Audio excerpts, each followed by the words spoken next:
Have you ever felt like you're trapped inside your own mind while the world outside keeps spinning, as if the weight of worries crushes your chest silently every day, even when no one is looking? There are nights when you lay your head on the pillow hoping for rest, but all you find is a storm of uncontrollable thoughts. And in the morning, the same knot in your stomach, that feeling that something is about to go wrong, that you need to always be alert, even if you don't know exactly what you're fighting against. As if there was an invisible enemy lurking, and you, tired, trying to survive with the strength you have left. But what if I told you that there is something very deep going on behind all of this?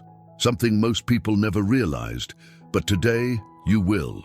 Why Jesus speaks to you, and he wants to reveal a truth that will transform the way you face fear, anxiety, and the weight of that worry that insists on stealing your peace.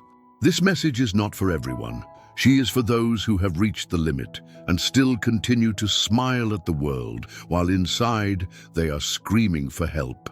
It's for you who have tried to pray, tried to trust, tried to ignore, but the worry returns like a silent thief in the middle of the night. It is for you who carry guilt that is not yours, who relives conversations from the past, who projects tragedies into the future, who wonders, why can't I rest, even though I know that God is with me? This doubt has been the shadow in your faith, but what few know, and what will now be revealed, is that there is a secret hidden in the storm itself.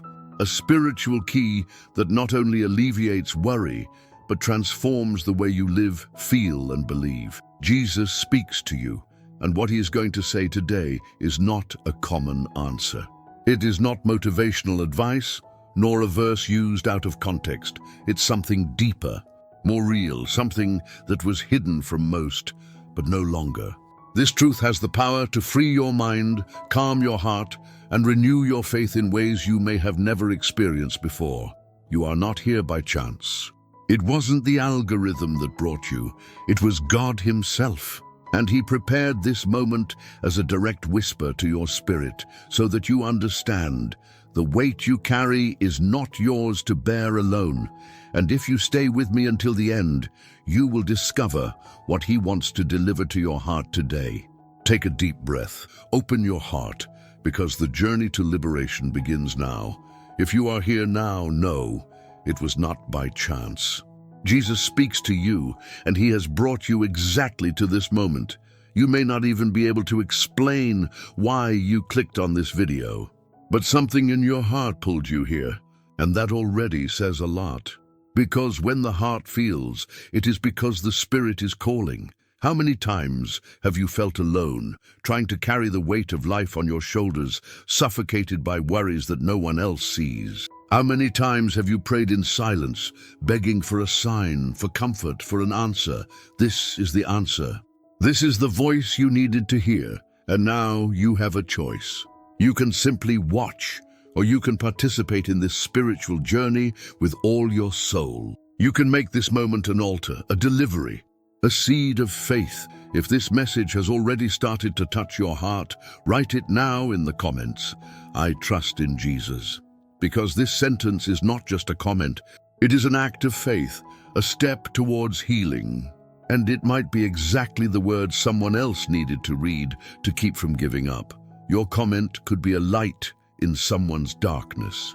And if this message is calming the storm inside, click the like button. This simple gesture is a way of evangelizing. Because when you like it, YouTube shows this video to more people who are also struggling with anxiety, fear, guilt, loneliness, so that other lives can be achieved. And if you want to walk with us, subscribe to the channel. Here, each video is an intimate conversation with Jesus. A new chance to hear his voice in a living, clear, liberating way. Get ready, because God can speak directly to you today. Take a deep breath. Open your heart to this message, because what Jesus warned about what you are experiencing now, you need to hear it before you leave this video. And what comes next could change everything, because sometimes the storm is just the beginning of the biggest revelation of your life. And speaking of storms, Have you ever wondered what happens when Jesus gets on the boat in the middle of chaos? It was supposed to be just another crossing. The disciples were used to the sea, the boat, the waves.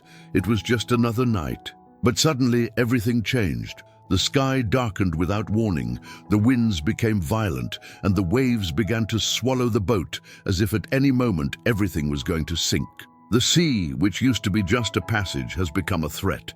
And the most disturbing detail of all, Jesus was there, sleeping. Yes, the Son of God, the one who performed miracles, was in the same boat, but he slept as if nothing was happening. While the disciples fought with buckets to remove the water that invaded, while the screams mixed with the sound of the wind and fear, he slept. And maybe that's exactly how you've been feeling, as if you are in the middle of a storm, trying to keep your life in order, fighting the chaos, while it seems that God is silent. This is the anguish of those who live with anxiety about the future, the feeling that something is about to happen, but we don't know what. It's waking up with a tight chest, looking at the next few days and seeing only uncertainty. It's thinking, what if I lose my job? What if someone in my family gets sick? What if I fail? It's living in constant anticipation of the worst. And even praying, even believing, even knowing that Jesus is in the boat, the heart continues to race, and faith begins to dissolve amidst the confusion of feelings. It is exactly at this moment that fear screams loudest, and anxiety takes over the soul. But it was at this time, when the disciples had done all they could, that they finally cried out, "Lord, do you not care if we perish?" As if to say, "Can't you see what's happening to me?" And then something extraordinary happens. Jesus gets up. He does not despair. He doesn't panic. He does not ask why the disciples did not try more. He simply stands up, looks at the wind and says, "Be still, wind. Be still, sea," and everything obeys. The sea becomes silent. The sky opens, the wind disappears, and chaos turns into peace in the blink of an eye. And then he looks at the disciples and asks, "Why are you so timid? Do you still have no faith?" And this question crosses the centuries and reaches you now. Why Jesus speaks to you, and perhaps he is asking the same thing. Why do you still fear so much what lies ahead, if I am with you? Anxiety about the future is the result of a heart that tries to control what only God can govern. It is the weight of carrying tomorrow with the strength of today. And Jesus is saying, you weren't called to this. You don't need to anticipate pain that hasn't even arrived yet. You just need to remember, I'm in the boat. Most people live in fear of the future because they have forgotten who is with them in the present. And that's what turns this story into a mirror of your own life. It's not just about waves, but about bills due tomorrow. It's not just about winds, but about medical diagnoses, professional uncertainties, family crises. But there is something that almost no one realizes. The storm was not an accident. It was an opportunity to reveal who Jesus really is. Not just a teacher who teaches, but a savior who commands even nature. And sometimes God allows the water to rise up to your neck just to show that he won't let you sink. The storm did not come to destroy you, but to reveal his authority in your life. Have you ever wondered why it seems like everything is falling apart, even though you seek God? Have you ever felt like you were about to sink, even though you believed in promises? Maybe because Jesus is wanting you to stop struggling with your own buckets and start really crying out. Not with memorized words, but with a torn heart. Because when the cry is genuine, he rises. He always gets up. And when he rises, there is no wind that remains. There is no sea that remains violent. He has the power to transform chaos into calm. He has the power to transform anxiety into confidence, doubt at rest. And this is not theory, it is reality for those who believe. If this word is touching your heart, write in the comments, "Jesus is in my boat." This simple sentence could be the turning point not only for you, but for someone who will read it and remember that they are not alone. Your comment could be the breath of hope that someone needs to continue.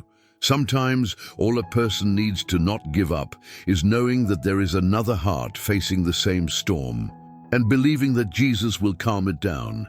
And if this message spoke to you, click the like button, because when you like it, the algorithm understands that this message matters, and more people who are living dark days can find this light.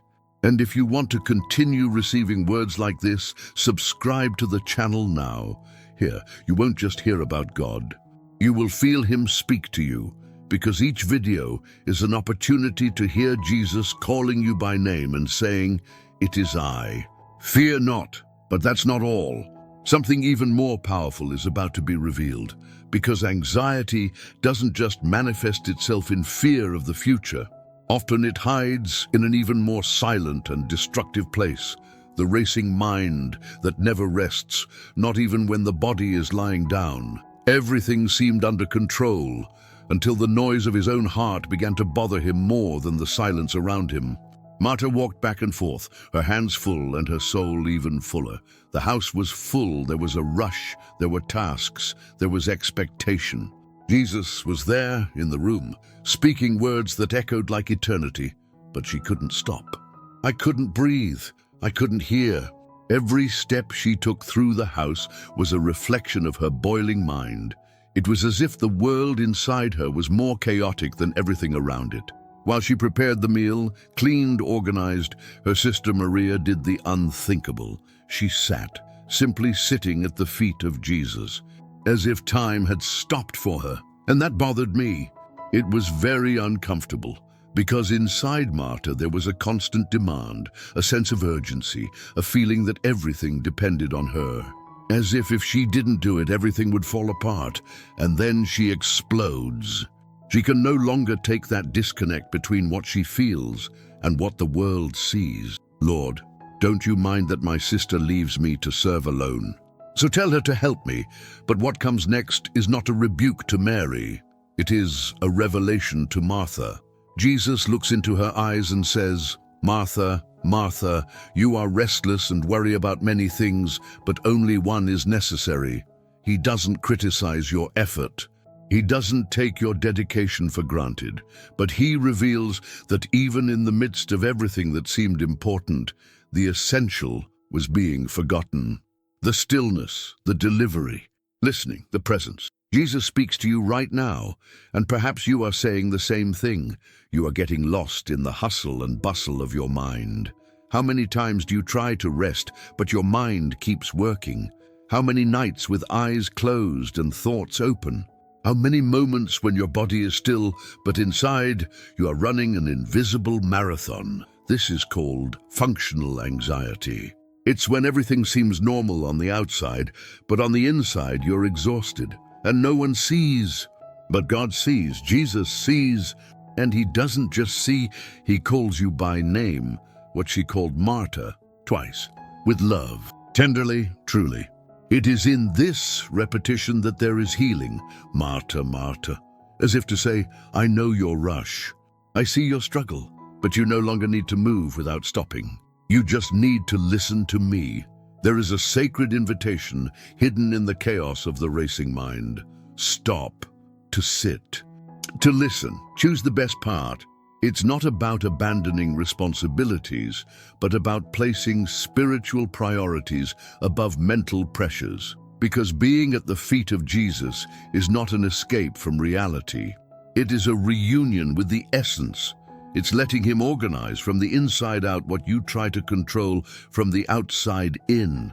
Have you ever wondered why you feel so exhausted, even though you haven't done anything much? Have you ever felt like your mind won't turn off, even when everything around you is silent? Perhaps the root of your anxiety is not in the circumstances, but in the absence of presence. Presence with a capital P. The presence of Jesus. Maria chose this part.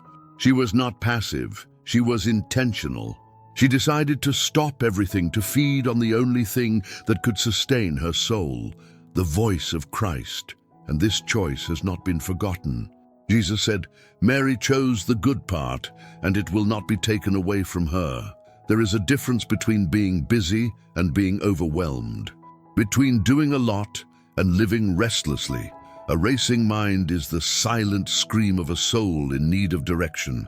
And the direction that Jesus offers today does not come in the form of productivity, but of peace.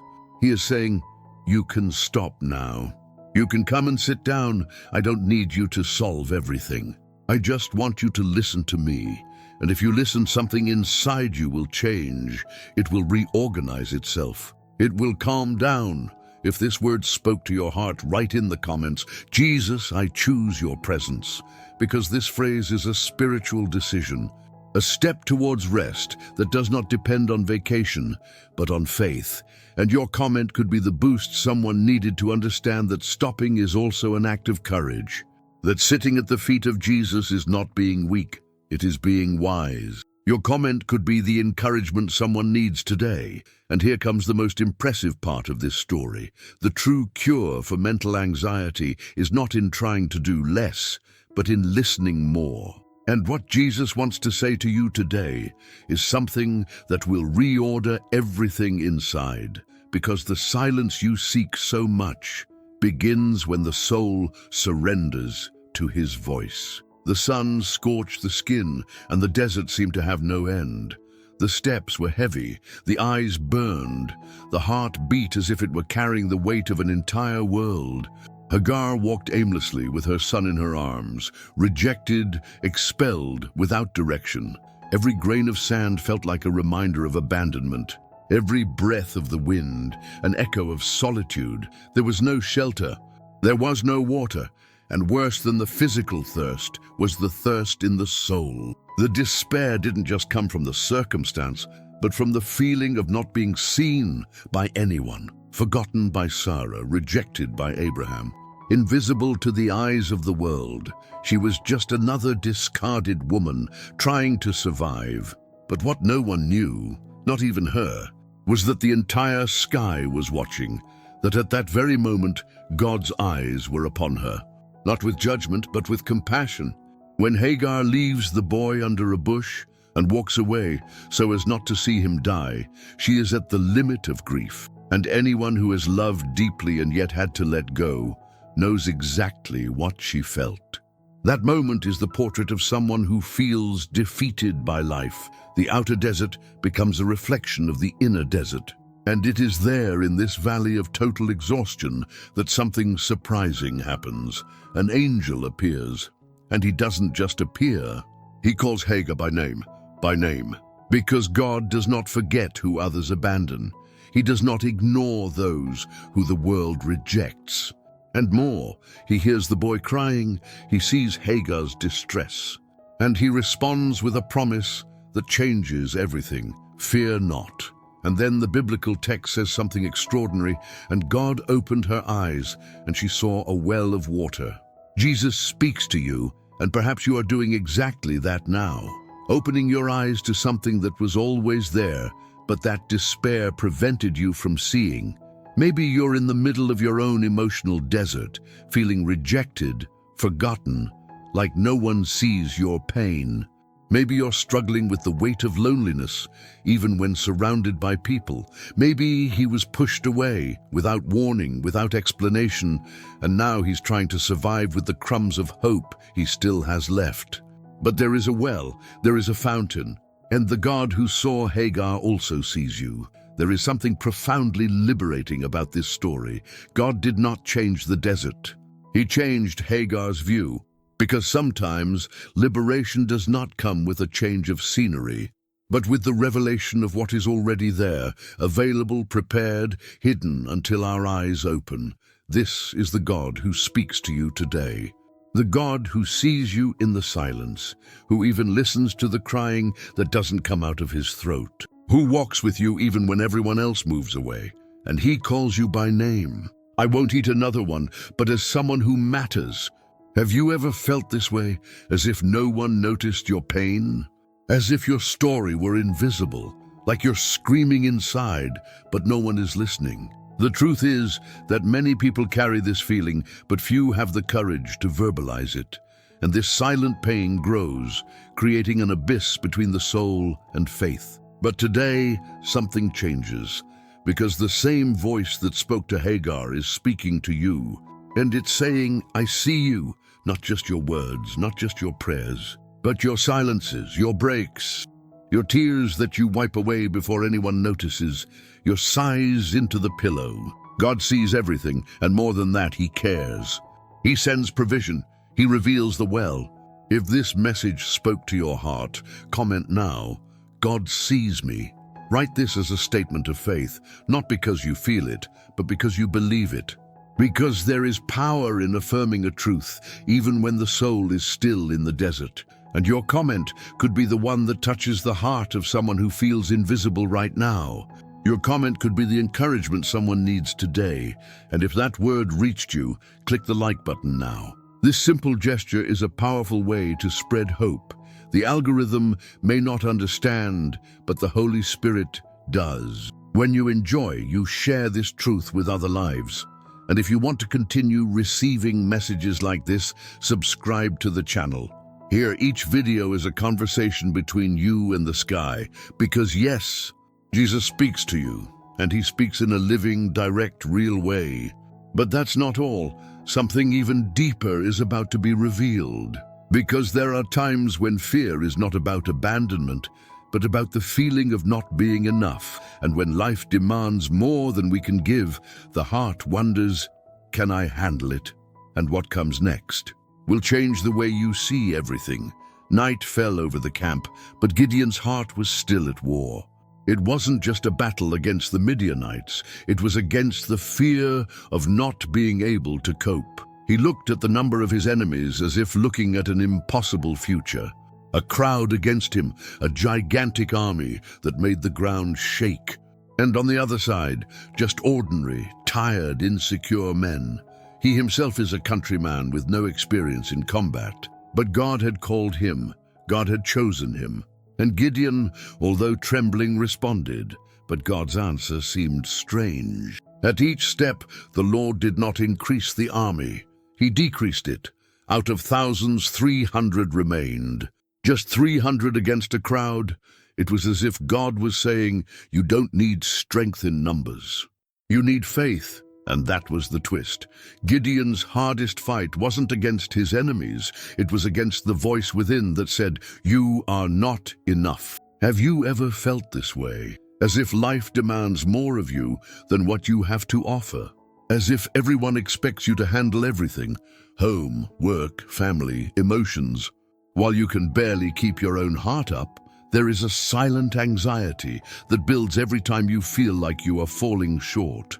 That there isn't enough, which is not enough. And this pain becomes a burden. The fear of failing, the fear of disappointing, the fear of not being able to sustain everything they put in their hands. But Jesus speaks to you now, right in this area. He never required you to be a giant. He just asks you to believe. Gideon did not win because he was strong. He won by being obedient, and more than that, he won because he learned that the impossible becomes possible when God is involved. When there were only 300 men left, God didn't just allow it, He planned it, because the victory would be so unlikely that it could only be attributed to Him. And that's what you need to understand.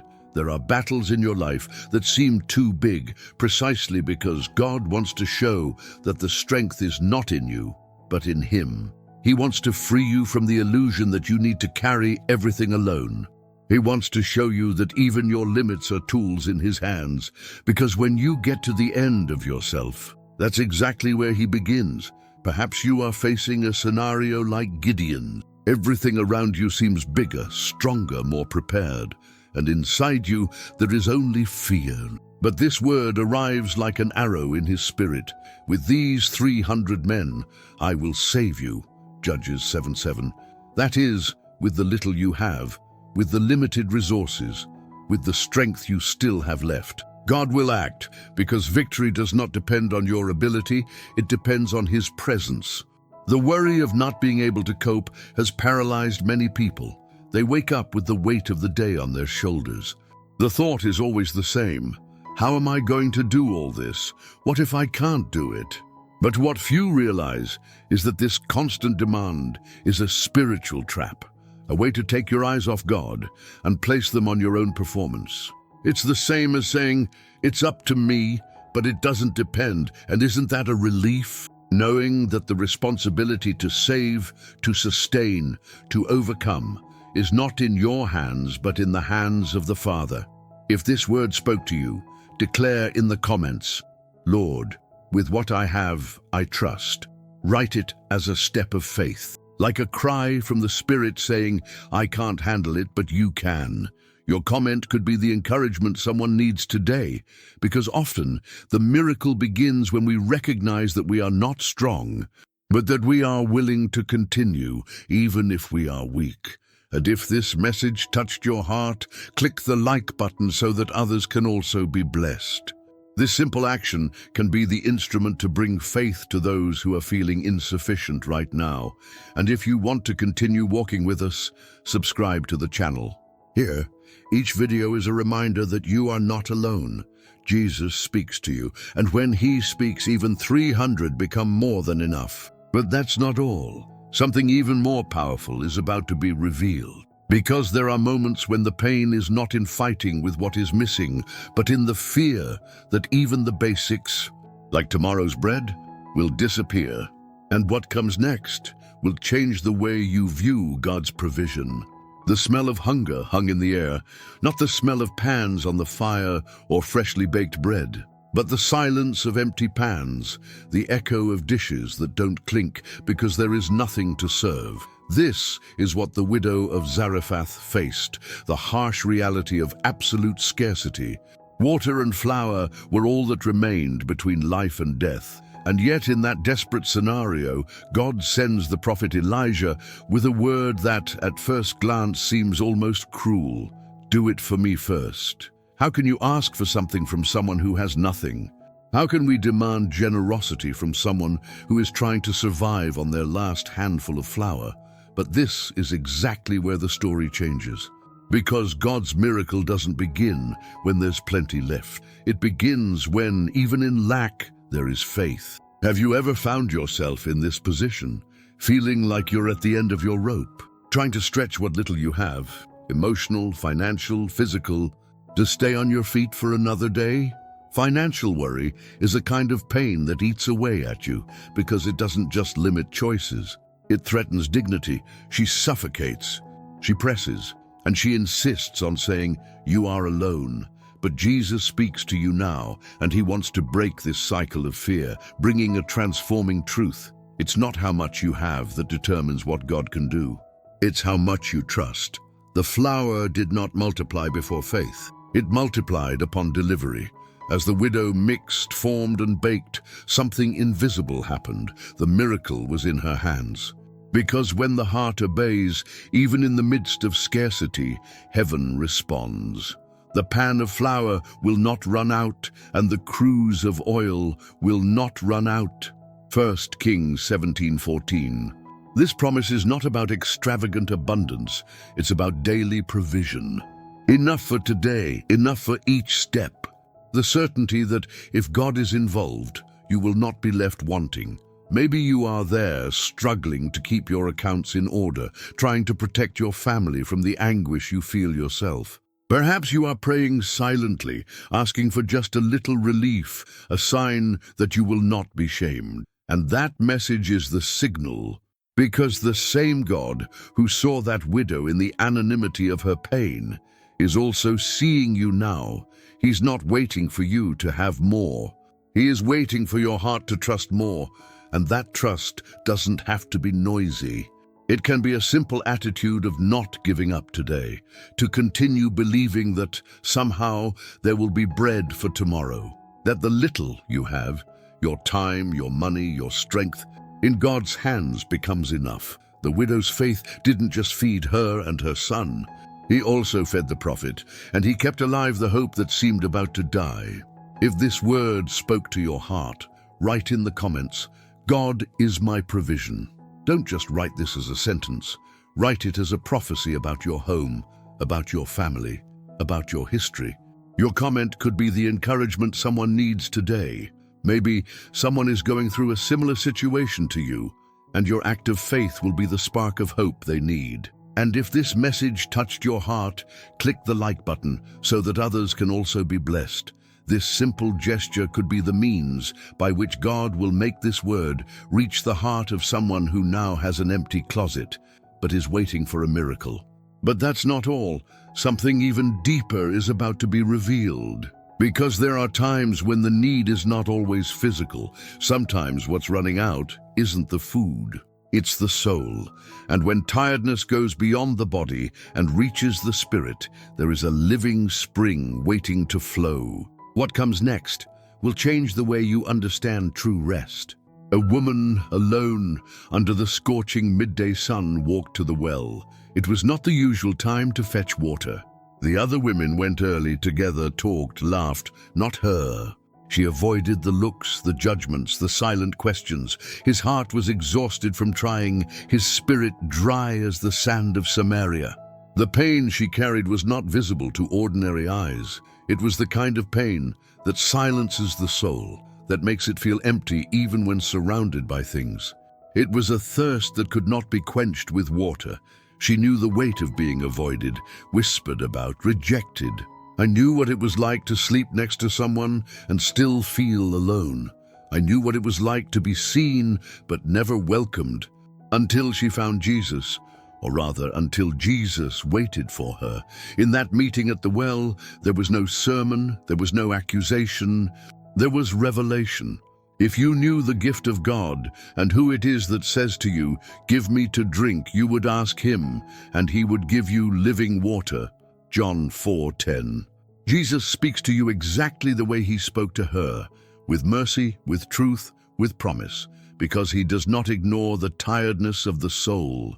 He doesn't pretend that you're not struggling to keep smiling, to not collapse in the middle of the routine. He knows the weight of your mind as the day begins, and the exhaustion you feel before you even get out of bed. And he has an answer for that. The Samaritan woman did not go to the well in search of a miracle. She just wanted to survive another day. And maybe that's how you feel, not expecting any big twists, just wanting a little relief, a little peace. But what Jesus offers goes beyond relief. It offers transformation. He doesn't just give a pitcher of water, he becomes the fountain. And from the moment she recognizes him, everything changes. That woman who hid from the city now runs back to announce what she found. It wasn't just touched, it was completely restored. Have you ever felt this way? As if the world keeps spinning and you're left behind, struggling to maintain your sanity amid your inner fatigue. Have you ever felt that even your faith seemed dehydrated, without the strength to pray, without the energy to continue? So listen, Jesus doesn't expect you to have everything figured out. He meets you in the middle of his desert, and there he offers water that will never leave you thirsty again. If this message spoke to you, declare with faith in the comments, "Jesus is my source of life." Write from the heart, even if you are tired. Write like someone drinking from a fountain while typing. Your comment could be exactly what someone needs to read to not give up today. And here comes the most impressive part of this story, because this woman, so invisible to the eyes of others, became the first evangelist in her city. What was shame became testimony. What was tiredness became authority. What was an escape became a mission. And this can happen to you too. Because when Jesus fills you with living water, you no longer need to beg for attention, for acceptance, for value. You simply live, and it overflows. But that's not all. There are times when fear paralyzes even the strongest, even those who once had courage, confidence, and faith. And what happens when everything around you tells you that you won't make it? What happens when God calls you to a mission and you feel too small? What you're about to discover will change the way you view courage and dependence. Pedro put one foot out of the boat. The wind was strong. The waves seemed to mock his courage, shaking the sea as if they wanted to swallow any hope of stability. Still, he dared. With his eyes fixed on Jesus, he took the first step onto the water. And for a moment he walked, not on solid ground, but on the impossible. But all it took was a second of distraction, an instant of doubt, and his eyes left the master. The wind grew louder.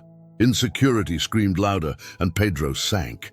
Perhaps you know this kind of fall, not in the body, but in the soul. That feeling that you were doing well, growing, believing, until fear pulled you back. And now the heart plunges into guilt. Why did I doubt? Why wasn't I firmer? Is there still a chance? The verse resonates with power. O you of little faith, why did you doubt? Matthew 14:31. These words, spoken by Jesus as he reached out to lift Peter, were not condemnation. They were an invitation, a call to trust, to recognize that even when faith fails, Jesus does not fail. He didn't stay in the boat waiting for Peter to come crawling back. He went to where Pedro was sinking and lifted him up, because that's what he does.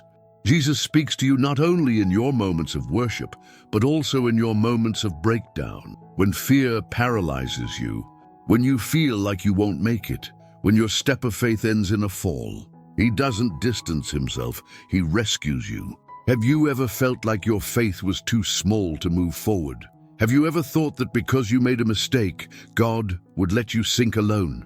The truth is that Jesus does not require perfect faith. He just waits for you to look to him. That even in the midst of panic, you know who to cry out to. Peter did not pray an elaborate prayer. He just shouted, "Lord, save me!" And that simple plea moved heaven. You don't need to know all the words. You just need to trust whoever calls you out of the boat. If this word strengthened you, write in the comments, "Jesus sustains me." Let your faith, however small, be written as a declaration in the face of fear. Your comment could be the cry for help that someone else will read and finally discover that they are not alone in the sea of doubt. And here comes the wow moment. Because after Jesus lifts Peter up, they walk together on the water to the boat. That's right, Pedro is not carried, he walks back, rebuilt, with Jesus by your side. And when they get on the boat, the wind stops, the storm surrenders to the presence of the Prince of Peace. What does this show you? That the miracle is not always avoiding falling. Sometimes the real miracle is getting up after it, with more intimacy, more humility, more dependence. But that's not all, because there is a pain even deeper than the fear of making mistakes, that of feeling that your faith is no longer useful, that it is weak, failing, cracked. And that's when the story of the next encounter takes us to a scene that carries the most honest phrase ever heard about faith. I believe, help me in my unbelief. What you're about to discover will transform the way you deal with your doubts. A father kneels, desperate. His eyes are red, not just from incessant crying, but from entire nights without sleep, without hope, without peace. Your son is possessed. He screams, foams, throws himself on the floor, and no one can help him. Neither did Jesus' disciples. The crowd watches, but does not understand. Some judge, others just watch in silence. But that father's heart, his heart is screaming. The weight he carries is not only his son's pain, it is also the guilt that his son's pain generates in him. The feeling of powerlessness, the fear that his faith is not enough to bring deliverance. And then, in a last breath of strength, he turns to Jesus and says, "If you can do anything, have compassion on us and help us." And Jesus responds firmly, but with love, "If you can, everything is possible to him who believes." Mark 9:23. At that moment, like someone tearing open his chest, the Father cries out, "I believe, help me in my unbelief." Mark 9:24. This is the cry of those who are between wanting to believe and the fear of believing alone. It is the cry of those who have tried to pray, fast, hope, but still feel their faith wavering.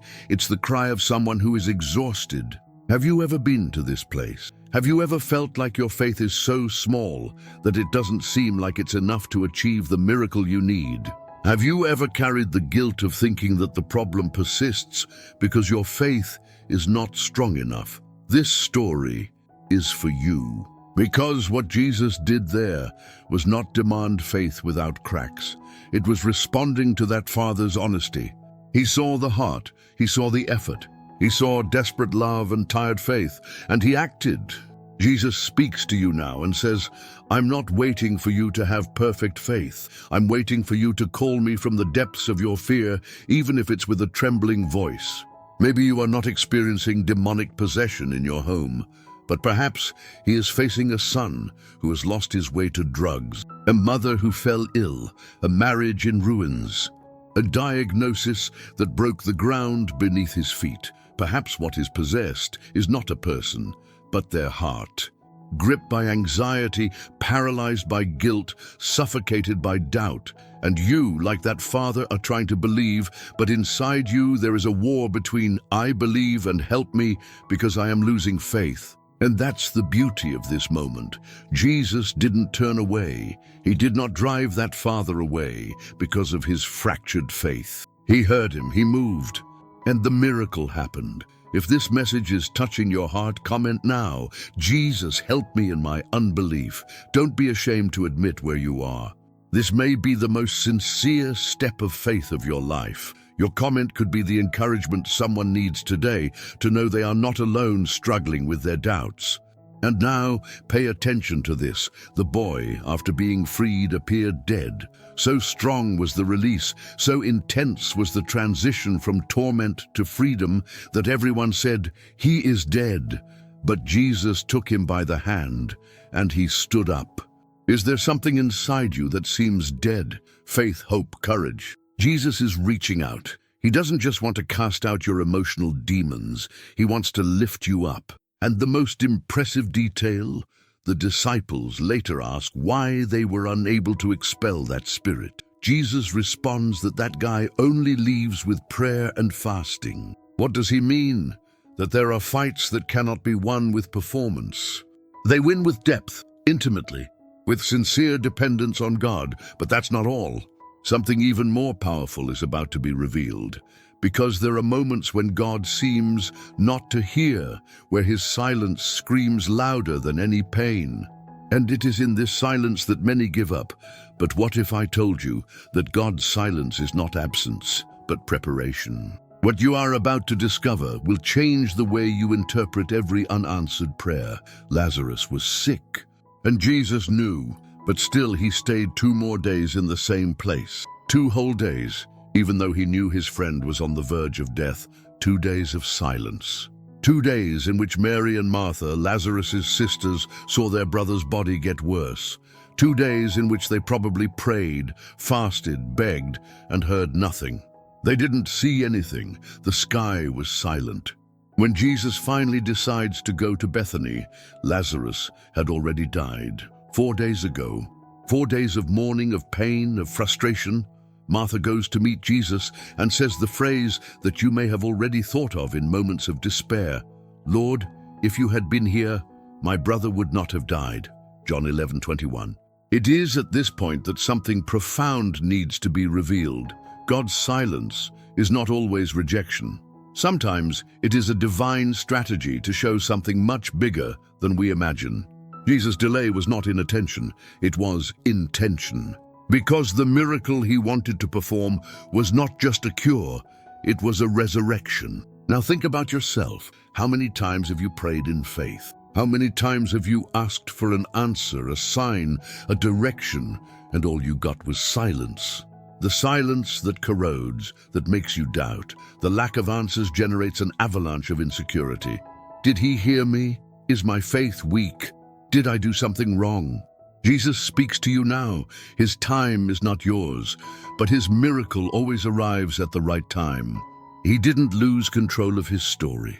He's just waiting for the right moment to reveal a glory that only comes from the impossible. When everything seems dead, that's when he manifests himself as the resurrection and the life. Martha believed in Jesus, but her faith had a limit. Time. She said, Lord, I know that he will rise again in the resurrection of the last day. John 11:24. As if to say, I believe, but there is no more time. And Jesus breaks the barrier of time with a declaration that resonates to this day. I am the resurrection and the life. John 11:25. Not I will be, not I went, I am now. Gift, even when it seems too late, even when everything seems over. What is dead in your life? What did you bury? A relationship? A dream? Your peace? Your hope? Jesus stands before your tomb, asking you to roll away the stone of disbelief, the stone of logic, the stone of trauma, because he wants to show you that for him there is no such thing as too late. If this word speaks directly to your pain, write in the comments, Jesus, even if he is dead, I believe. Your comment may reach someone who has also been silent for too long. Martha and Mary heard Lazarus scream out of the pit. Someone out there needs to hear your cry of faith to get out of the valley you are trapped in. And here comes the most impressive part. Jesus not only orders Lazarus to leave, but says, untie him and let him go. This is liberation. Because there are people who even came out of death, but are still tied by trauma, for guilt, for shame. Jesus doesn't just want to resurrect what died. He wants to undo the bonds. He wants you to walk free. Take a deep breath. Allow yourself to feel this message, because there is a secret hidden in this story. If you know this truth, Lazarus's miracle was not just for him, it was for everyone watching. Jesus said, that they may believe that you sent me. John 11:42. Your process may seem about you, but really it's about the impact God wants to make through your life. But that's not all. Something even more powerful is about to be revealed. Because there are times when trust is like being blindfolded in a minefield. And what happens next could change the way you see everything. Abraham walked in silence. Every step beside Isaac was a weight. Not just for carrying firewood for the sacrifice, but for what he carried inside, a conflict that tore his heart apart. God had promised him a son, and now he asked that he be delivered. How can we trust a God who gives and then asks in return? That was the question that burned in Abraham's chest. And it's the same thing that so many do today, when they lose something they believed was a promise. True trust is not born when everything is going well. It is forged on the altar of renunciation. And it is exactly at this point in the story that Jesus speaks to you. Trust me, even when it doesn't make sense. The verse echoes like a whisper of faith in the midst of confusion. God will provide himself the lamb. Genesis 22:8. Those words weren't just hope, they were conviction. The confidence of someone who knew God's character, even if they didn't understand his ways. How many times has your faith been tested in silence? You prayed, you believed, and yet everything seemed to go in the opposite direction to what you asked for.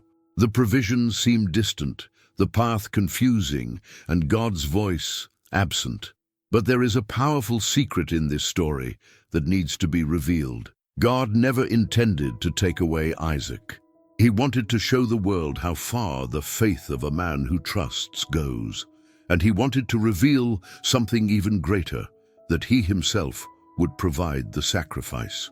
This wasn't just about Abraham and Isaac. It was a preview of Calvary. Because one day, another father would climb a mountain with his beloved son, and this time there would be no replacement.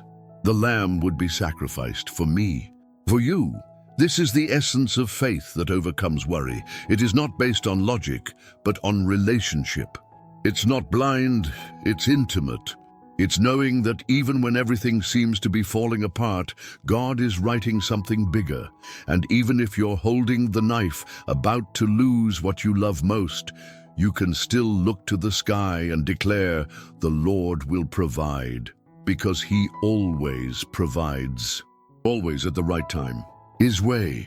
On the mountain, Abraham looked up and saw the lamb caught by its horns. And maybe that's the key, lifting your eyes, because while we look at the problem, we don't see the provision.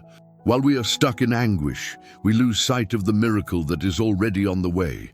God is not taken by surprise. He doesn't improvise. He anticipates. What you need is already being prepared. If this message spoke to your heart, comment right now. I trust in God's provision. Your comment could be the consolation that someone on the other side of the screen is waiting to believe again. But what if I told you that what you were taught about trust is incomplete? Because confidence is not the absence of fear, it's moving forward despite it. Abraham was not a hero without feelings. He was a father torn apart inside who chose to obey even without understanding. This is faith, that's courage. This is total dependence on a God who does not fail. And maybe that's exactly what Jesus wants to show you now. You don't need to have all the answers. You just need to take the next step. And when the floor seems to fall in, trust, because the provision comes at the last moment, not in your time, but in God's exact time. And here comes the most impressive part, the place where Abraham almost sacrificed Isaac came to be called the Lord will provide. What could have been a scene of pain became a landmark of unshakable faith. And maybe you are exactly at that point right now. The point where everything seems like it will end, but Jesus speaks to you. This place of pain will receive a new name. The name of the provision, the name of the miracle, the name of the rebirth. Write in the comments, I surrender and trust. And let heaven see your surrender today. But that's still not all. There is a story where God's plan seemed destroyed by a man's own brothers. And what happens next will challenge everything you believe about rejection and purpose. Joseph's words cut through the silence like a sword of mercy. God sent me before you to preserve lives. Genesis 45:5.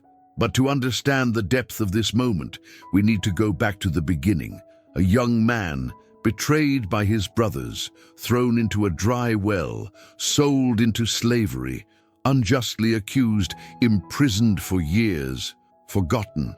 A script of pain that for many would mean the end. How many of us bear the marks of family wounds? How many people live wondering why they were betrayed by those they were supposed to protect? Jose felt it all. Abandonment, injustice, loneliness. But what sets his story apart is that he chose to trust in purpose, even when everything screamed the end. This story is not about a hero without tears. It's about someone who learned to see God, even in the pain caused by those they loved. Perhaps your greatest suffering today comes from inside your home. Maybe you carry the wound of rejection, comparison, emotional coldness. But Jesus speaks to you. Your pain is not wasted. God is writing something in the silence of your tears. And when everything seems destroyed, He will surprise you with a revelation that changes everything, that even family pain can be part of the preservation plan that will save other lives. Joseph's turnaround does not begin on the throne of Egypt. It starts with forgiveness. In the ability to see purpose where others would see only tragedy. And that's the question that resonates with you now. What will you do with the pain they gave you?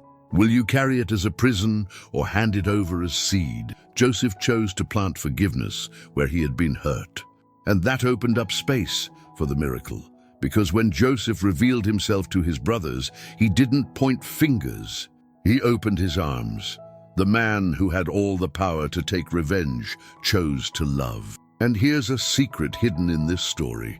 The greater the damage, the greater the fate. The level of your pain can be a clue to the size of the purpose that God has entrusted to you. If this message touched your heart, comment now.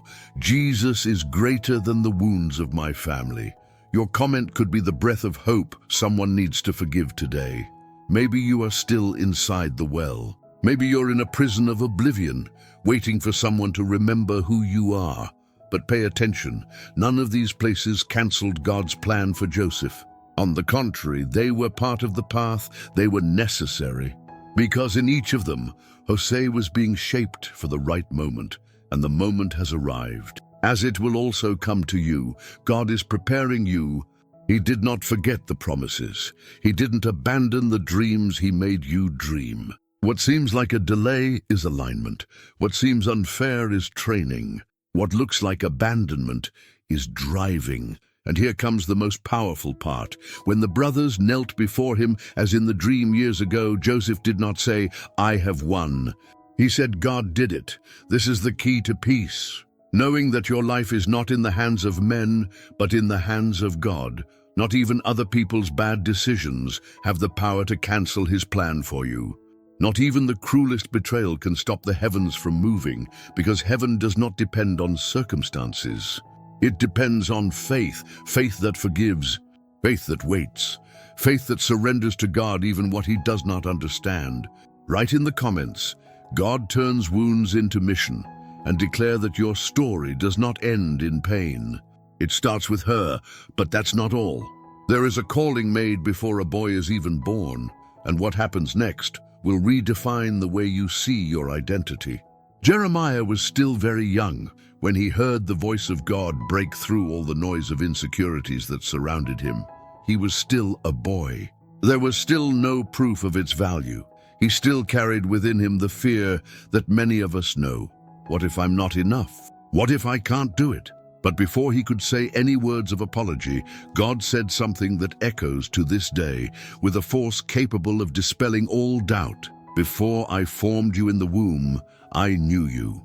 Jeremiah 1:5.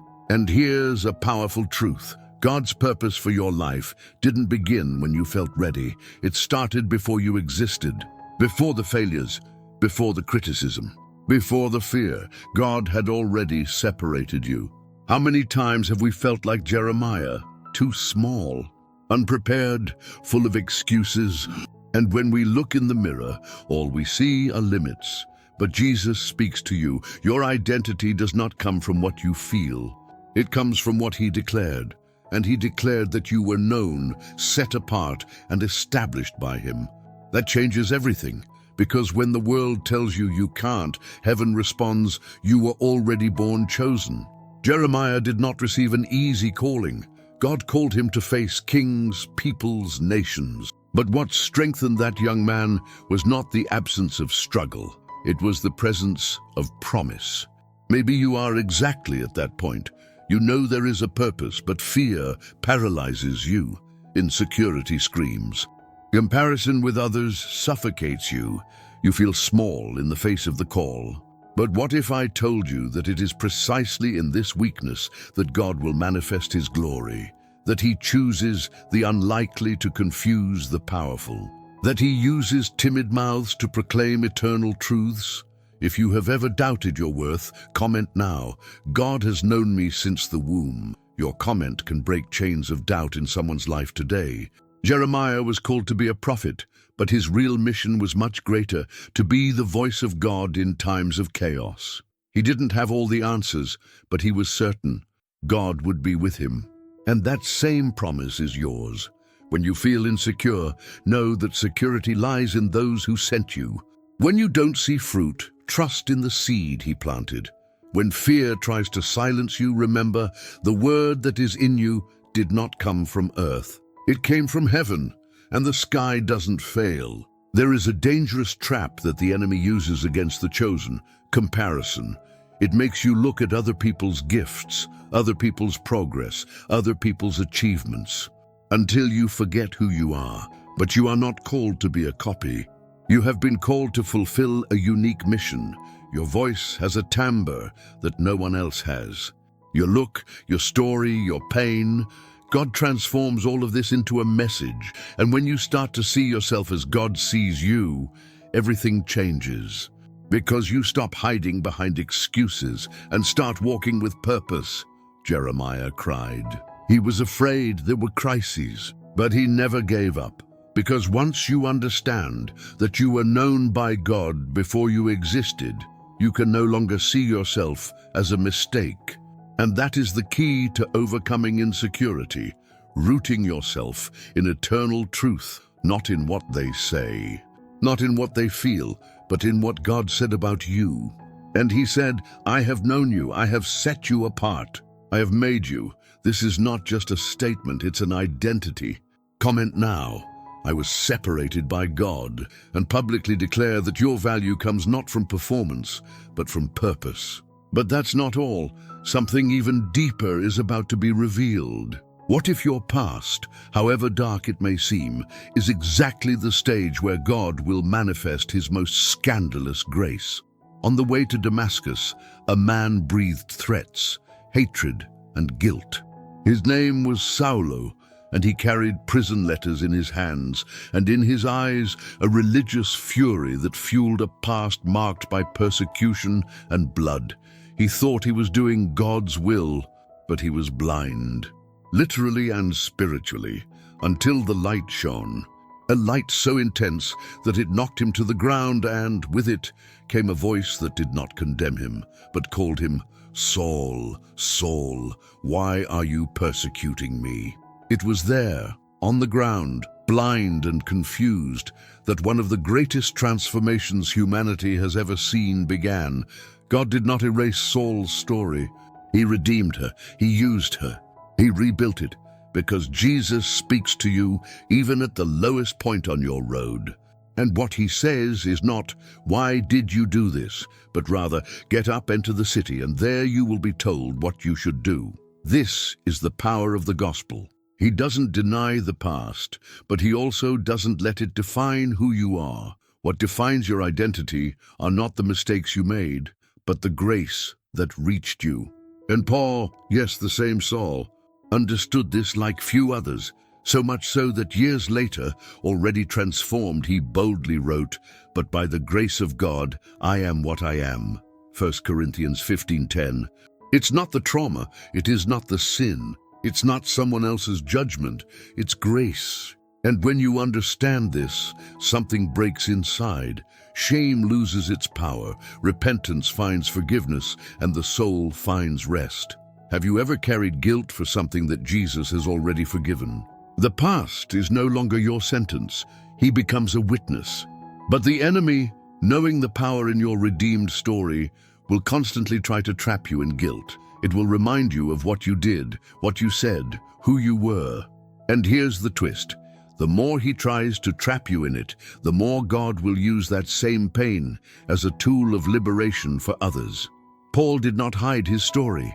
He exposed, he declared, he testified, because he understood that the power of God's transformation shines brightest when contrasted with the darkness of the past. If you've ever struggled with guilt, write in the comments, "By grace I am what I am." Your testimony could be someone's fresh start. Don't underestimate the power of your journey. The truth that many have not told you is that grace not only forgives, it empowers. Paul was not only saved, he was commissioned. Not only was he forgiven, was raised up as an apostle. This means that God doesn't just clean you. He sends you, it repositions you. He takes what was pain and turns it into ministry. He takes shame and turns it into a platform. And when you open yourself to this truth, the worry of "Am I worthy?" dissolves, because grace was never about merit. It has always been about the outrageous love of a God who sees beyond what human eyes can see. And you might think, but Paul was Paul. Yes, and you are you. Chosen with the same intention, with the same passion, with the same love. The same Jesus who met Saul on the way today meets you wherever you are. In the dark room of shame, in the silence loaded with guilt, in the weight of what no one knows, but you carry, Jesus does not accuse you. He calls you, he sends you, it transforms you. Declare in faith, "My story will be a testimony to the grace of God." Share this truth in the comments if you believe that God can rewrite your trajectory. And here comes the most amazing part of this story. What if the thing you tried most to hide is exactly the key that God wants to use to free others? In the deepest emotional darkness, there is an emptiness that does not scream. It only consumes in silence. It's the internal hole that opens up when everything we try to build seems to fill nothing. And no one portrays this better than the prodigal son, who one day believed that freedom was distance from the Father. He left in a hurry, eager to live his way, thinking that control was security, but what he found was the opposite: loneliness, scarcity, and an existential silence that not even the sound of banquets could dissolve. When the money ran out, the friends disappeared. When fame disappeared, hunger arrived. And what remained was a man on the edge of a pigsty, torn between pride and despair, and it is at this point that one of the greatest revelations in the Bible happens. Coming to his senses, he said, "I will arise and go to my Father." Luke 15:18. A return that was not just physical, it was spiritual, emotional, existential. Because sometimes the greatest miracle is coming to your senses. This coming to your senses is the awakening that many people need today. Not an awakening of guilt, but of longing. I miss the presence that soothes. From the hug that requires no explanation, from the voice that doesn't judge, just welcomes. The truth is that you can be surrounded by people connected to 1,000 platforms, surrounded by content, and still feel terribly empty. It's the emptiness of someone who exchanged intimacy for performance, from someone who sought approval everywhere, except in the eyes of the Father. And Jesus speaks to you at this very moment. This return is possible. No matter how far you have gone, the distance between you and God will never be greater than sincere repentance. The most striking thing about this parable is that the Father ran. He didn't wait for his Son to get to the door. He ran, hugged, kissed, and he did not ask, "Where have you been?" but declared, "This son of mine was dead and is alive again." The Father doesn't need explanations, he just wants the heart back. And maybe today is your moment to come to your senses, to realize that this tiredness you feel, this feeling that something is always missing, is not weakness. It is the Spirit saying, "Come back," because what's missing isn't success, it's not recognition, it's not money, it's not romance. It's the presence, it's communion. It's the spiritual home that only Jesus can offer. If this word touched your heart, write in the comments, "Father, I'm coming back." Your return could be the cure of a lifetime, and your public statement may inspire others to take the first step too. And there's more. The prodigal son asked to return as a servant, but his father received him as a son. God never negotiates your identity based on your flaws. It doesn't diminish who you are because of where you've been. On the contrary, he restores you to your original position, ring on finger, sandals on the feet, party in the hall. This is not fantasy, it is the essence of the gospel. Grace does not put you on the bench, it repositions you as heir. The emptiness you feel today is not punishment, it is a calling, an internal reminder that you were born to be in the Father's house, and there is no mistake, distance, or shame that can prevent this return. Jesus speaks to you, even when all you have is a muffled cry into your pillow, and his response is the same as always. Come back. There's still time. I'm here. The real beginning doesn't start when everything is fine. It begins when you, broken and exhausted, decide you have had enough of the pain and need presence. It is at this point that the sky moves, and everything that seemed irrecoverable begins to bloom again. If you feel this message was for you, declare in the comments, "I have come to my senses. I am returning to the arms of the Father." This statement can be the bridge between your emptiness and the restoration that heaven is ready to release. But that's not all. Something even more powerful is about to be revealed. The doors were locked. Hearts too. Fear was palpable in the air, like a thick fog that prevented any sigh of hope. The disciples were there, hidden, paralyzed by the trauma. They had seen Jesus crucified.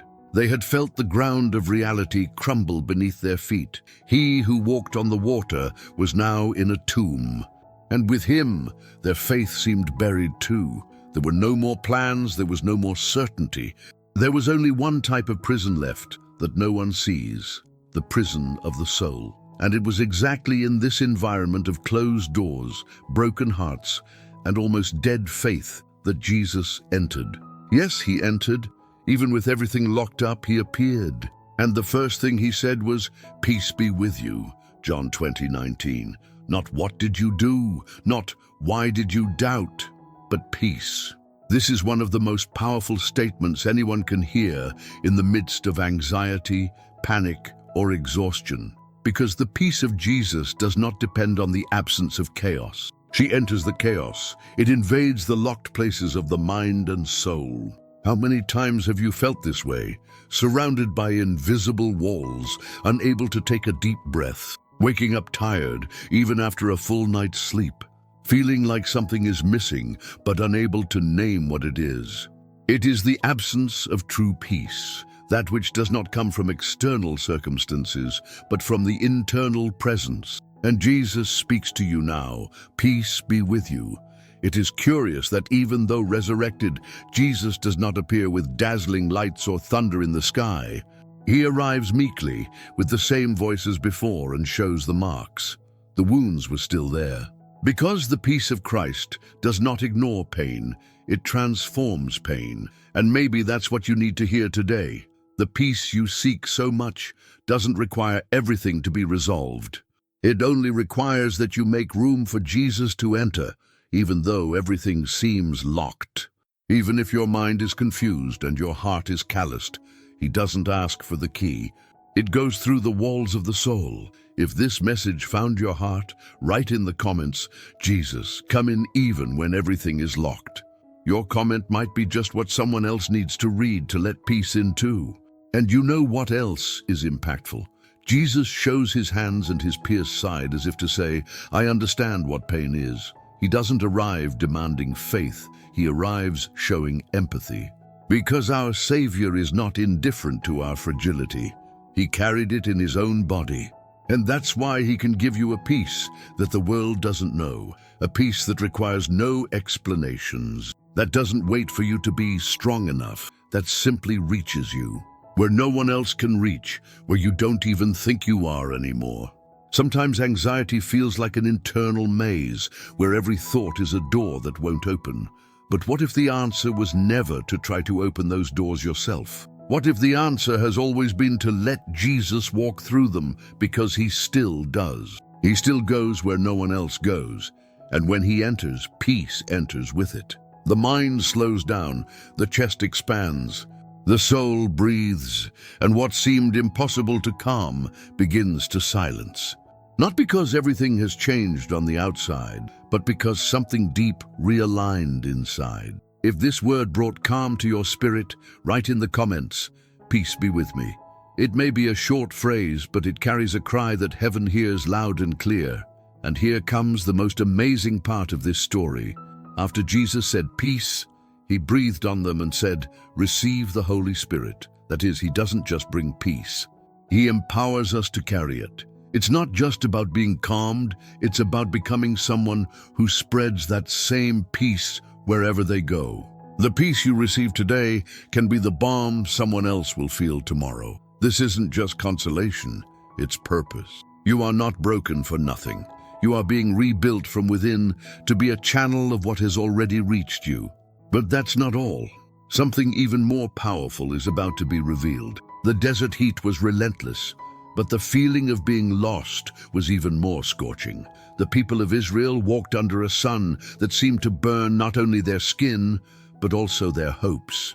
They were free from Egypt, yes, but now they faced emptiness. No landmarks, no safe roads, no visible signs that they were on the right path. Every step seemed in vain. Each day seemed more like a repeat of the previous one. And the question echoed in hearts, are we going somewhere or just going in circles? It was the kind of journey where the fear of the unknown mixes with the exhaustion of waiting. But even there, in that unpredictable and arid terrain, there was a pillar of cloud during the day and a column of fire at night. It was the presence of God, visible, constant, walking before them. Exodus 13:21 says, "The Lord went before them by day in a pillar of cloud to guide them on the way, and by night in a pillar of fire to give them light." Now imagine this, you in the middle of the chaos of modern life, surrounded by decisions, demands, doubts, diagnoses, bad news, bills, pressures, all screaming at the same time.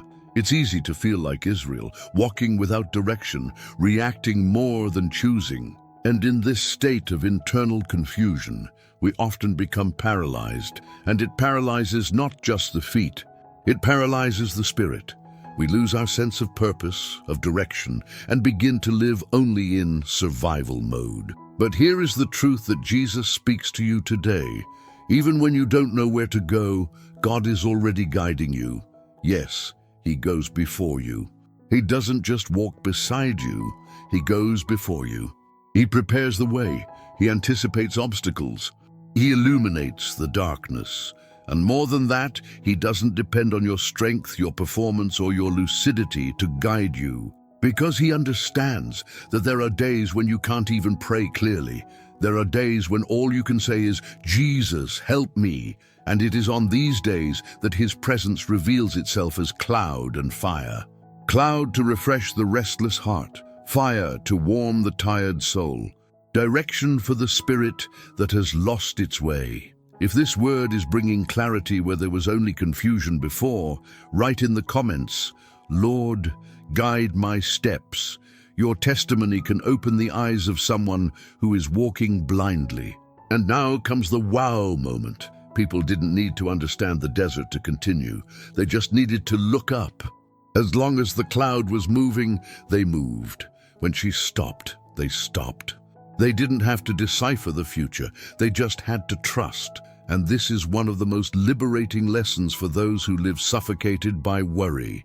You don't need to know the final destination to take the next step. You don't need to have a perfect plan.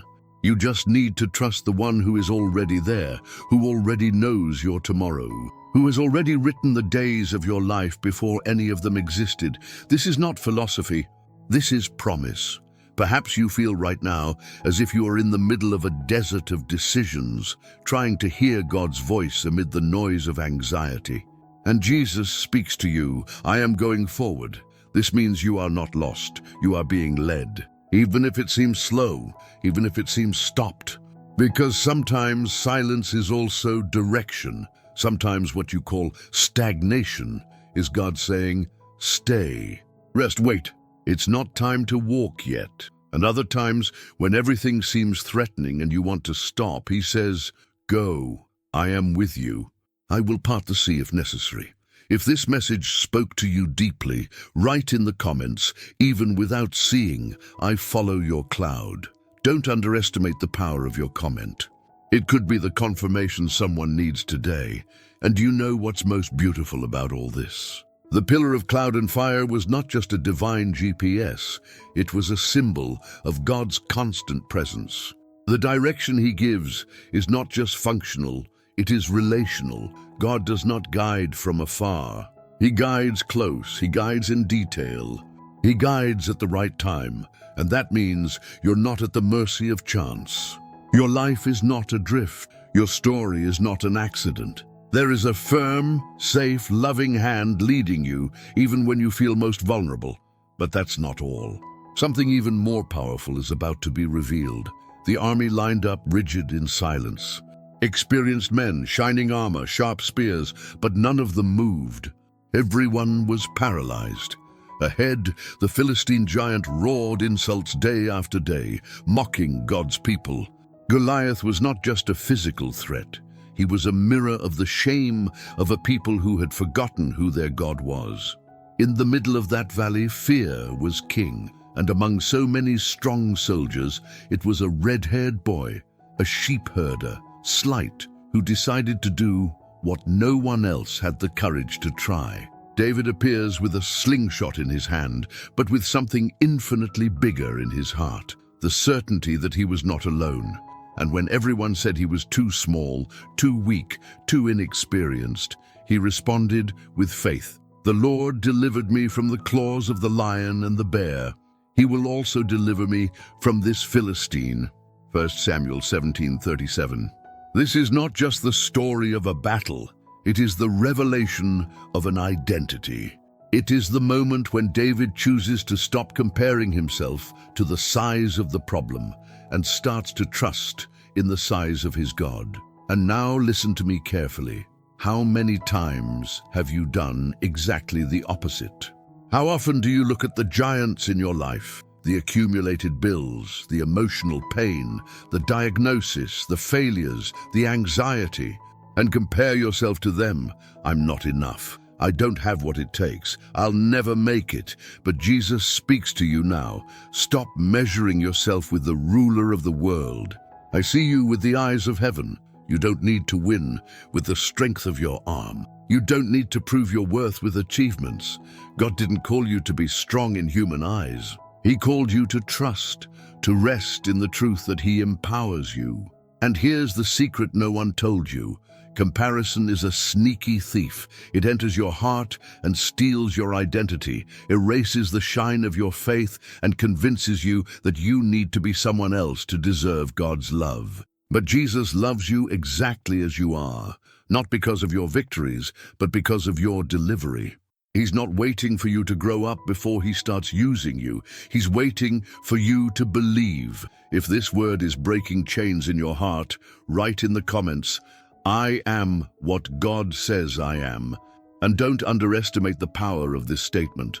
It could be the cry for freedom that another soul needs to read today. David didn't win because he was better than the others. He won because he dared to trust when no one else did.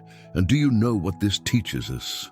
That the size of your faith can overturn what scares entire crowds. That a small soul in God's hands becomes an unbeatable weapon. That you don't need to wear anyone's armor. You don't need to imitate someone else's path. You just need to align yourself with the truth that has already been written about you. Jesus speaks to you. I am with you. What you have is enough, because I am your strength. But what if I told you that the real miracle in this story wasn't the fall of Goliath? It was David's awakening. The moment he stopped seeing himself as a boy and positioned himself as someone called, chosen, anointed. And maybe today your biggest giant isn't something external. Maybe it's that suffocating feeling of inadequacy, comparing yourself to others on social media, of feeling behind in life, thinking you'll never be good enough. And Jesus speaks to you. You don't have to look like anyone else. You just have to look like me. If this message is touching your heart, say in the comments, "I trust what God says about me." Your comment can free someone from the invisible prison of comparison. Low self-esteem has deep roots. Sometimes it starts in childhood. Sometimes it's the result of years of hearing harsh words, criticism, rejection. But God wants to rewrite that narrative inside you. He wants to uproot these lies and plant eternal truths, because you are His creation. You are His image. You are loved with a love that does not change, does not fail, and does not depend on your performance. And the same God who was with David in that valley is with you now. He hasn't changed. And what He did for David, He can do for you. And here comes the most impressive part of this story. When David beat Goliath, he didn't win just because of him. He won for an entire nation. His courage unlocked faith in others. His boldness awakened an entire people. And maybe, just maybe, this battle you're facing right now isn't just about you. Maybe God wants to use your victory to unlock other lives, to show that it is possible to win without looking like the system, that it is possible to win being who you are, as long as you stand in the name of the Lord. But that's not all. Something even more powerful is about to be revealed. Zacchaeus was tired. Tired of trying, tired of being ignored, tired of carrying an identity that he didn't choose, but that the world imposed. He was a tax collector. Rich, yes, but empty. Influential, perhaps, but despised. For many, a traitor. For others, invisible. He knew he would never be accepted, never loved by those who looked at him and saw only a thief. But inside him, Zacchaeus carried something that not even he could name, a hole in the chest that not even money could fill, a constant echo asking, "Will someone ever look at me and really see me?"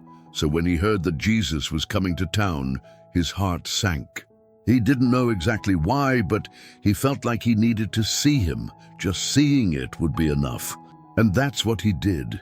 He climbed a tree like a child, ignoring the ridiculousness of the scene, just to get a glimpse of the Master. Little did he know that that gesture hid the deepest hunger of his soul, to be seen by someone who sees beyond appearance. And then Jesus stops. In the midst of the crowd, he looks up and he says, "Zacchaeus, come down quickly, because today I want to stay at your house." Luke 19:5. Jesus doesn't just look at him, he calls him by name. He sees you like no one ever has. He honors him before all who despised him. He enters your home, your story, your space of shame. And there in that encounter, Zacchaeus' heart changes, because the truth is, being seen by Jesus transforms the way we see ourselves. And Jesus speaks to you now. Even when everyone ignores you, I see you. I call you, I choose to be with you. How many times have you felt like Zacchaeus, trying to be enough to be noticed? Trying to compensate with performance for what you don't receive in love. You may have learned to smile in public, but you feel invisible inside. As if his presence was tolerated but not wanted. As if you had to conquer space to exist. But what you're about to discover will change the way you see everything. The value that God sees in you does not depend on who rejected you. It depends only on him. And he never ignored you. And here's something that few have the courage to tell you. Sometimes the greatest miracle isn't a physical cure. It is the moment when the soul understands that it matters, that she is worthy of love, that she is not a mistake, that there is a place at the table for her. And when Jesus calls Zacchaeus, he is saying to all of us, you are not what they say about you. You are what I say. It doesn't matter what label they put on you. The past doesn't matter. It doesn't matter how much you've hidden. Jesus speaks to you. Quickly come down. I want to enter your house today. If this message spoke to your heart, comment now, Jesus sees me. Your comment could be just the sign someone else is waiting for to remember they're not alone. Zacchaeus did not need preaching. There were no charges. There was no charge. There was presence. Jesus entered his intimacy, and in that space of grace, transformation happened. Zacchaeus returns what he stole, offers 4 times more. He doesn't do this out of fear, but out of love. Because when you understand the value you have in God's eyes, you no longer live trying to prove anything. You live in response to the love you have received. You begin to give back to the world what overflowed within you. And if you have been carrying the feeling that you are not enough, that no one cares, that your voice is too small, listen carefully. You have not been forgotten. You were not ignored. You are not beyond the reach of God's gaze. The same Jesus who stopped everything because of Zacchaeus is now stopping to talk to you. And he says, I see your struggle. I know your struggle, and I care about you more than you can imagine. But that's not all. Something even more powerful is about to be revealed. The valley was covered in bones. It was as if life had forgotten about that place. No sound, no movement, just the arid silence of hopelessness. Ezekiel, the prophet, is led there by the Spirit of the Lord himself, and God makes him walk in the midst of that scenario that screamed desolation. Bones everywhere, no form, no flesh, no trace of life. And then comes the question that seems absurd. Son of man, can these bones live? Ezekiel 37:3. How to respond to this? In human eyes, no. In the eyes of reason, impossible. But Jesus speaks to you right now through this question, because often what is in ruins inside you also seems dead. It seems irretrievable. It seems too late. But the truth will surprise you. For God, there is no end where he has not decreed. Have you ever felt like this valley? Totally dry, without purpose, without strength, with no sign that something good can still happen. Have you ever looked at your life and thought, there's no going back? It is in this place that God calls Ezekiel to prophesy. He could have said, watch, but no. He says, prophesy over these bones and say to them, dry bones, hear the word of the Lord. As 37:4, because there is a word of life capable of breaking the silence of your pain. There is a voice that echoes even over what has already been buried. There is a power that does not depend on your condition, but on God's promise. And this voice is speaking to you now. What died for you, for me, can still live. Maybe you lost something that you no longer know how to rebuild. A dream, a relationship, a part of you that you no longer recognize. You look and only see ashes. But God sees seeds. You see the end. God sees beginning. And it all starts when you dare to believe again. Ezekiel obeys. He speaks to that which is dead. And something happens, a noise, a riot, the bones begin to come together. Tendons emerge, the flesh covers again, but there is still no breath. Because an incomplete miracle is not the end of the story, God says, "Prophesy to the Spirit," and the Spirit entered into them, and they lived and stood on their feet, an exceedingly great army. Isaiah 37:10. And here's the thing that changes everything. It's not just about reconstruction, it's about resurrection. And Jesus speaks to you now. You will not just recover, you will rise with authority. You will rise with purpose. You will live as part of my army. If this message touched your heart, click the like button so that others can also be blessed. And now comment with faith, "God can resurrect my dry bones." Your comment could be a visual miracle for someone who needs to see hope. Your testimony begins the moment you choose to believe, before you even see. Ezekiel had no control over the bones, but he had the floor. And this is what you need to understand today. Your spiritual authority does not come from your emotional strength. It comes from obedience in releasing what God has already declared about you, even if your soul is in ruins. Even if everything seems lost, there is life where He breathes. There is a new beginning where you only see an end. There is a future where all that remains is pain. God is not just restoring what you have lost. He is forming an army out of what the world considered useless. And do you know who is in this army? You. Because the valley was not the end of Ezekiel's story. It was the stage for the greatest sign that hope is not a feeling. It is a person. And that person is called Jesus. And Jesus speaks to you. Even if everything around you says it's over, my word still stands. I am still the God who revives. I'm still the God who breathes life. I'm still the God who sees you on the ground and lifts you up as a living testimony of my power. But that's not all. Something even more powerful is about to be revealed. The crowd pushed her from one side to the other.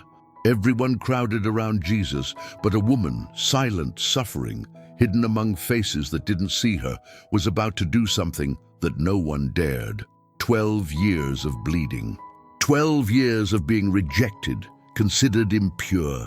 12 years of doctors, broken promises, diagnoses that only reinforced the verdict of hopelessness. She had no more money, and what little dignity she had left was draining away like her own life. But then she hears about a man who touched the untouchables, who restored the broken. That didn't take away the pain, but healed it. And she decides, with what little faith she has left, if I just touch his clothes, I will be healed. Mark 5:28. Maybe you are exactly at that point. Faith has not completely disappeared, but it is exhausted, wound embarrassed. Maybe you don't even know if you still believe. Prayer seems powerless. The emotional fatigue is so great that you no longer ask for a cure, just for relief. And he identified with this woman who had no more words, just a gesture, a touch. But what this story reveals is that it is not the amount of faith that matters. It is the object of your faith. Jesus, he does not require eloquent prayers or complex rituals. It responds to vulnerability, to sincere despair, to the heart that still dares to believe, even if it is for the last time. The instant she touches his tunic, something invisible manifests itself. The blood flow stops. Her body feels it, her soul knows. But the most surprising thing is that Jesus stops. In the midst of the crowd, he notices the touch. "Who touched me?" he asks. The disciples find it strange. "Everyone touches you, Master." But he knows. That wasn't just a physical touch. It was faith. Faith in the midst of chaos. Faith at the end of the line. Faith that screamed even without a voice. And Jesus looks for her. He wants to see her. He wants everyone to see her. Because that woman who for years was invisible would now be an example. Testimony. Living healing. "Daughter, your faith has saved you. Go in peace and be free from your suffering." Mark 5:34. This story is not just about miracles. It's about restoration of identity. Jesus calls her daughter because before healing the body, he heals the soul. He rescues the name, the value, the position. The woman who was hidden is now placed in the center. Jesus speaks to you now. You are not defined by your pain. You are defined by my love. Maybe you are believing in silence, afraid of being disappointed once again. But listen to this. Your touch, even timid, has power when it is directed toward Jesus. He does not ignore your pain. It doesn't pass you by, he stops. He sees, he responds. If this message spoke to your heart, comment now. My faith touches Jesus. This could be the step of faith that inspires someone else to not give up. Because when you publicly declare that you still believe, even if it's with a thread of strength, you move heaven. This woman had nothing left except the decision to try one last time, and that decision changed everything. Maybe you think your faith is too small, but true faith is not measured in volume, but in direction. You may be slumped, confused, weak, but if you are moving towards Jesus, that is already faith. And he honors that. He doesn't look at the size of your strength. He looks at the movement of your heart. And Jesus speaks to you now. You touched me, and I felt it. Your journey does not end in diagnosis, nor in abandonment, nor in disappointment. It ends with the touch that changes everything, the touch that stops the sky, the touch that draws power from the invisible, the touch that turns shame into testimony. Maybe no one knows what you carry, but God knows. Maybe no one sees the effort you are making to continue, but Jesus does. And he doesn't just see, he stops for you. And that's why this is the time to decide. Will you continue to suffocate your pain in silence, waiting for something that doesn't come? Or will you reach out your hand, however shaky, and touch Jesus again? It doesn't matter how many times you try. What matters is that today could be the day that everything changes. Because what you're about to experience isn't just an improvement, it's healing. It's not just consolation, it's salvation. It is not just temporary peace, it is eternal transformation.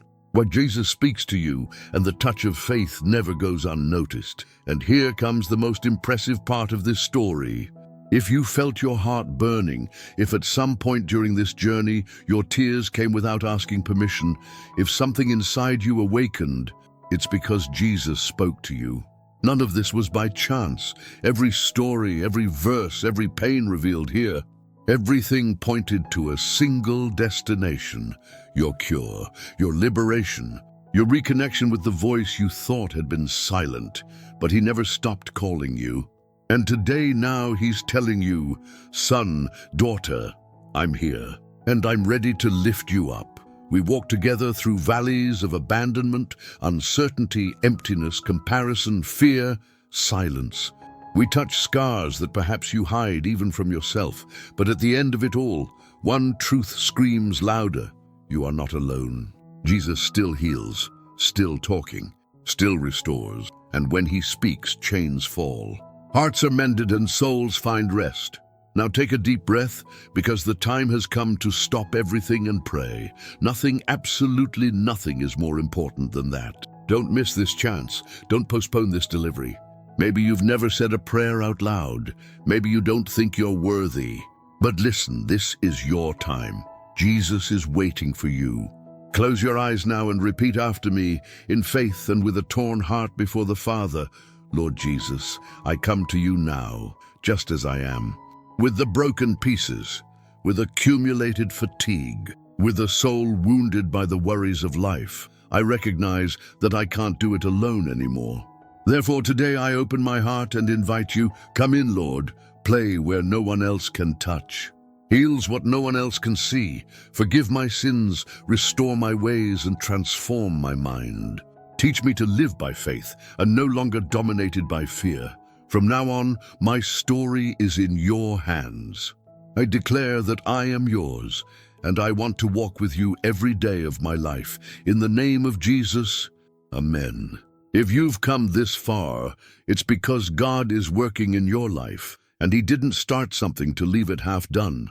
What you will discover in the video that is on screen now could change your life even more. Don't leave without watching, because what comes next could be what's needed for your complete liberation.